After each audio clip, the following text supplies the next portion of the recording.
Hello friends, this is Chetan.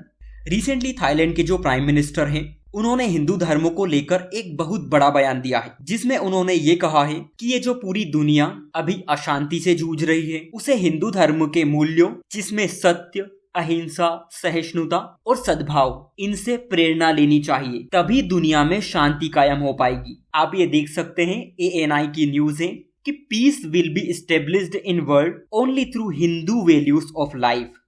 Thai prime minister.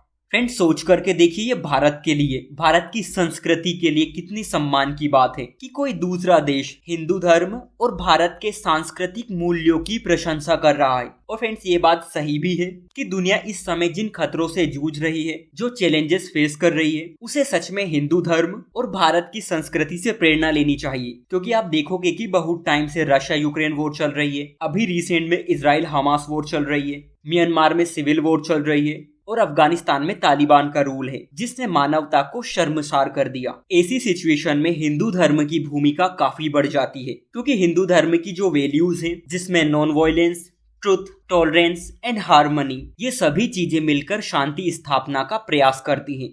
Friends, आपको क्या लगता है कि थाईलैंड के जो प्राइम मिनिस्टर हैं, उन्होंने हिंदू धर्म के बारे में जो कहा है उसमें कितनी सच्चाई है? और क्या हिंदू धर्म और भारत के सांस्कृतिक मूल्यों से पूरी दुनिया में शांति कायम हो सकती है?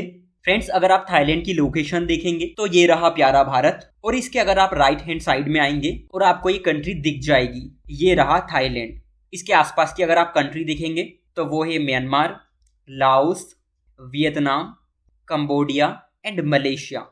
इसकी राजधानी बैंकॉक है और इसी बैंकॉक में वर्ल्ड हिंदू कांग्रेस का आयोजन किया जा रहा है। फ्रेंड्स, इस सम्मेलन का उद्देश्य ये है कि दुनिया भर के सामने जो चैलेंजेस आ रहे हैं, जो अपॉर्चुनिटीज आ रही हैं, उनको किस तरह एड्रेस किया जाए, और इन्हीं सब मुद्दों पर बातचीत की जा रही है। और फ्रेंड्स, सबसे अजीब बात पता है क्या है? अगर आप थाईलैंड में रिलीजियस स्टेटस देखेंगे तो वहां पर 90% लोग बुद्धिज्म को फॉलो करते हैं, 4% लोग इस्लाम को और 3% लोग ईसाई धर्म को मानते हैं। मतलब आप देखोगे तो वहां पर हिंदू धर्म के कोई ज्यादा लोग नहीं हैं, लेकिन उसके बावजूद भी इस तरह का स्टेटमेंट देना अपने आप में बड़ी बात है। इसी के साथ जो थाईलैंड के प्राइम मिनिस्टर हैं, उन्होंने ये भी कहा है कि हिंदू धर्म के सिद्धांतों और मूल्यों पर आयोजित विश्व हिंदू कांग्रेस की मेजबानी करना हमारे देश के लिए सम्मान की बात है। फ्रेंड्स, इस तरह की बातें अगर कोई दूसरे देश का प्रधानमंत्री करता है तो ये बातें ये दिखाती है कि इंडियन कल्चर कितना रिच है, और मेन बात तो ये है कि इन लोगों का हिंदू धर्म के मूल्यों में कितना विश्वास है।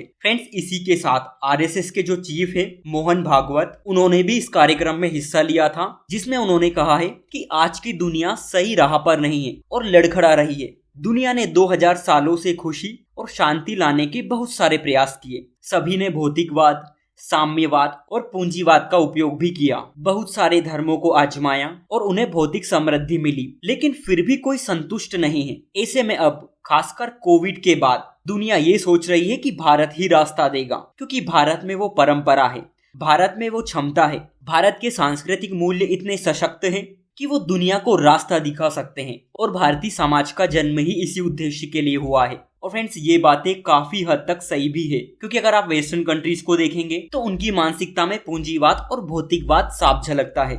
उसी तरह आप चाइना, रशिया को देखोगे तो वो साम्यवाद की विचारधारा को फॉलो करते हैं। लेकिन भारतीय संस्कृति इन सभी से अलग है। भारतीय संस्कृति लोक कल्याण पर आधारित है, और ये लोक कल्याण की परंपरा हिंदू धर्म के मूल्यों में साफ झलकती है। हम अहिंसा परमो धर्म की बात करते हैं, यानी हिंदू धर्म अपने पर्सनल बेनिफिट्स के लिए किसी को हार्म नहीं करता, किसी को क्षति नहीं पहुंचाता।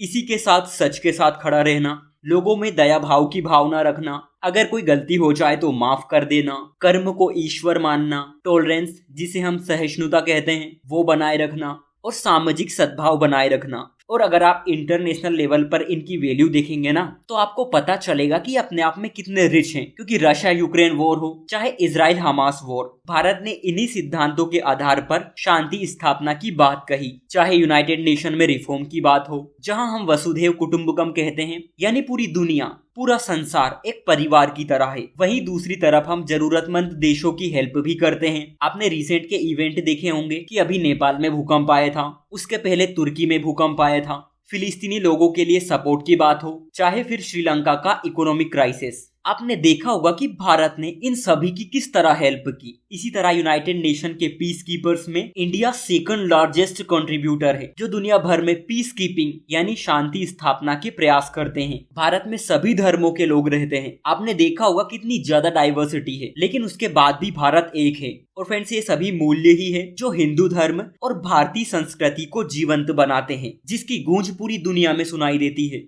और फ्रेंड्स, मेरा मानना तो ये है कि अगर पूरी दुनिया भारतीय मूल्यों के हिसाब से चले तो पूरे विश्व में शांति स्थापना हो सकती है। और यही बात थाईलैंड के प्राइम मिनिस्टर ने दोहराई।